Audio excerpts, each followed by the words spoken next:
ถุงบะจักนี่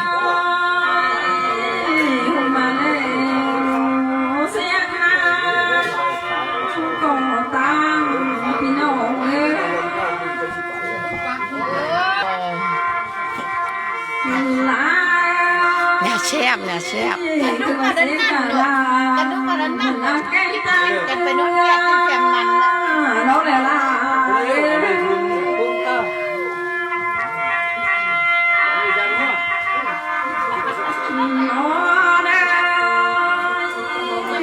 ใส่เมื่อสวิญญาณน้อง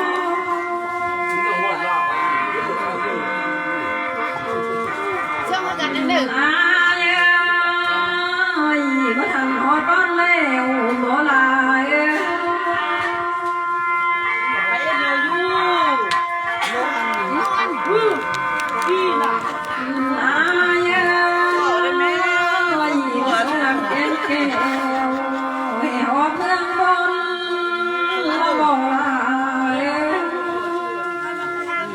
ธรรมดาเบี้ยเบี้ย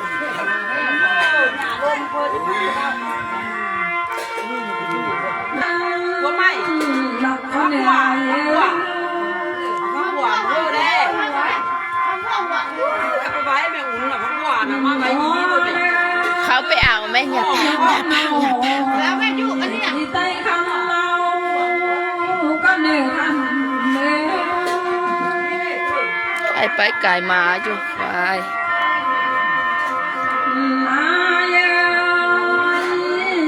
ต้นกิ่งหน้าโนก็จิตต้องความอายลงเลยนี่คอยฮักพ่ออายอาสิบุญใส่น้ำตา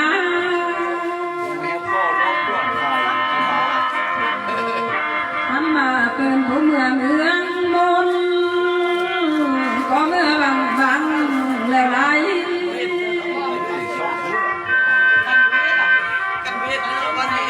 ไอ้ผู้เมืองเมื่อพาโนพวกไรนาวีเบลพี่น้อง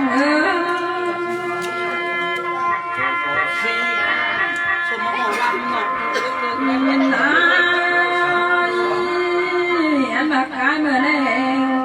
ล้านห่วงบอดเพื่อนใครคอยแล้วบอกโอ้ยมาเนี่ยต้องตายจะไปนั่นค่ะไอ้มาบักกายเมื่อแล้วล้านหอยน้อบอดเพื่อนใครเขานั่นนะมีมีเดี๋ยวมาโลดนี่แหละเม็ดเดียวของนั่นบอกมีหลานมันไปเว้ยมีนะต้องเลยมาเขาไว้เขาจะกินมีเส้นน้ำหอมไหมห่อหนึ่งรอบกระนายนะห่อหนึ่งรอบนั่งเพื่อนตามสื่อทำข่าวย่าขายเดือด4 โมง 5 โมงเช้าเราจะกินมีเด้อมาเพื่อนตามสื่อทานก็มาหยาใจเลยอยากกินพวกหนูกินไหมล่ะอันนั้นวันเช้าเด็กหลายมาเพื่อนบ้านขันหอยเจ้าเน่าเหนื่อยเยอะต้มก็มีอะไรอย่างเนาะหลายมาไกลเมื่อแล้วโน่เมื่อโตโผล่ที่สองเสือถ้วยมาใส่ได้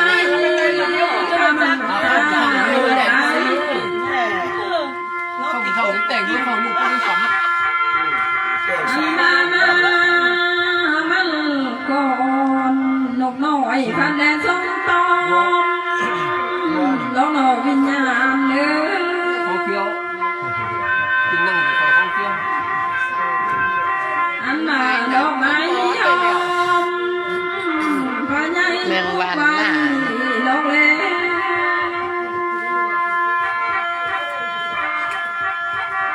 อันมาสิบุญใส่เยอะอย่าไหลเนื้อน้ำบ่อล้นลงกกเลือเล็ก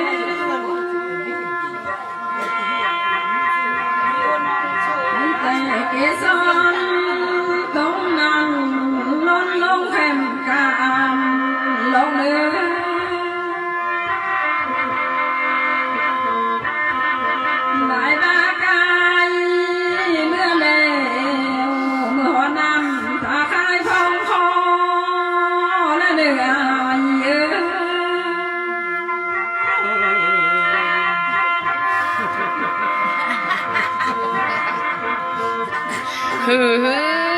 ายมากายเมื่อแล้วโนมัวนั่งทาลินเหนื่อยทาลอพองย้อนแล้วไหล มึนตาทั้งคืนแล้ววันนี้แสบตาให้ ไม่มาสิบุญใส่เยอะคนแอบไปกลัวมาเหมือนเดิม สีบุญชัยและบุแมนบุญชัยนะ อันมาบายายใจไตขัวแปมเมื่อแม่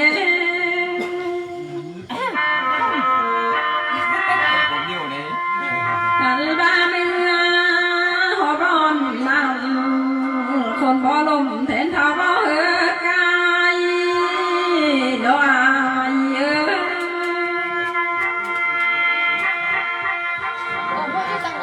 อันมาเมื่อหอดร้อนนั้นเลยคนบ่ตายแทนดวงหนอบ่เมื่อถึงบอนเรื่องใด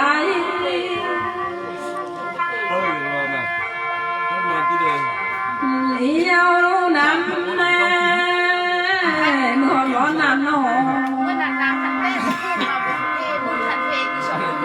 อนามีในคุ้มเพชรนั้นผู้คนจดซ้อมันน้องวิญญาณครับกินนั่งเสือพี่น้องเอ้ย ช่างเจ้าจิตได้อ่ะเจ้ามาแม่วันนี้ ผู้จนเจียลองลองเลย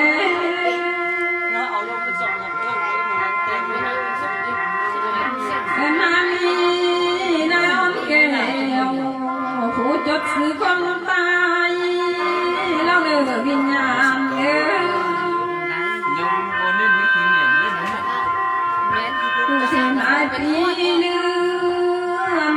รักกันเป็นโตลงเฮ้ยภาษามันเขาซากเมื่อคืน มาแทนเขาโล เดี๋ยวไม่ใช่ มาแก่มาเราเลยว่า มันต้องใส่ที่ทำมาซากสิมันกรึบเท่าเลยมัน ก้อนนำต้ม อันมาแทนลวงคนเราซื้อลายมาลออา ฉันยังไม่ล้าเนาะ มันก็เป็นด้านนี้หากคนเดิมมันสิโลกเล่ นวดลาลืมบ่ อันบามีสิว่าใส่เพิ่นคอยเงินเนื้อ ชุดน้ำหอดแล้วเสียงคอ อันมาผู้คนลมมือก่อนนั้นไม่ได้ไปงานเหลือ บ้านที่นันเชียร์ไม่สวย อันมาสิบุญใส่เพิ่นตายมึงว่าซื้อนอเมียแป้งบ่ทันเด่นแต่ผ้าเข้าเหลืออันมามือดีนอลูกและเต้าความรวยน้องแพงเพิ่นเป็ดเอา เงินไหลแตงผ้าเข้าแล้วลูกและเต้าไหลแตงกองทำแล้วไหน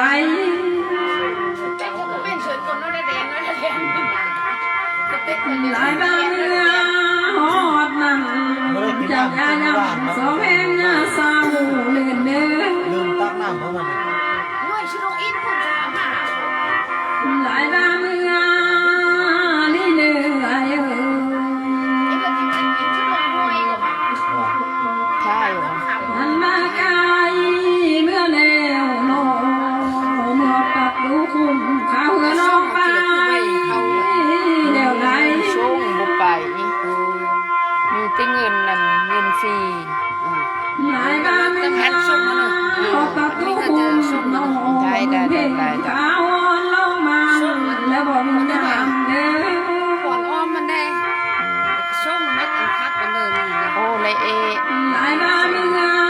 หอร้อนนำทางลาบ้านเมืองนำ บาเตมันนั่นยักษ์ทายอัดเสียงก็เอ คำหลา ทายก็เอ เจ้าเมืองนำเสือเมืองเจอป้าข้าวเลยยามเอ้ ใส่ซากตัวนี่มากับตัวเองบ่แม่นไปเบิ่งใส่ซากกัน เจ้าเมืองนำเสือเมืองเพลงป้าทิ้งนั่นเอง อันหัวนี่บ่แม่นติ แม่นเท่ของเขา ยายได้กินรอดไปแทนกุ้งเจ้ามีน้ำตา พ่อต้องมีหัวของเฮาที่ เขาเพื่อน หลายบ้านเมืองทอดแล้วนอตัวนำงานมาดิมาตอนเลิกข่าวเจ้าเล่ เด็กนี่เด็กกันออกเบิ่งไปดูเสื้อถุงลงไป มันมาผูกเป็นหัวเลยเป็นมาที่มาต้องเลือกหลังแล้วไร กันเห็นบ้านนั้น คุณพ่อจะมาเข้า สมพ่อเอาไปแทรกโครงการหัว อัน เขา มาผูกเป็นเลือเป็นน้องเป็นหอจูเจ้านั่นนะ เอามันแทรกไรเอาไปแทรกใส่มันแล้วก็เนาะ นี่มาขึ้นสปากันเนาะตอนเอาขึ้น นอเจ้าของเราเอาไปเสื้อกระเป๋าไว้สิเป็นจะเอา มันก็ไปซอกแทรกเลย ลาก็มาส่งลำก็ตอนมันลี ว่าก็หาไปเข้าหรอไม่คืนสิเอาไปแทรก เมื่อส่งดินงามสิบุษายโน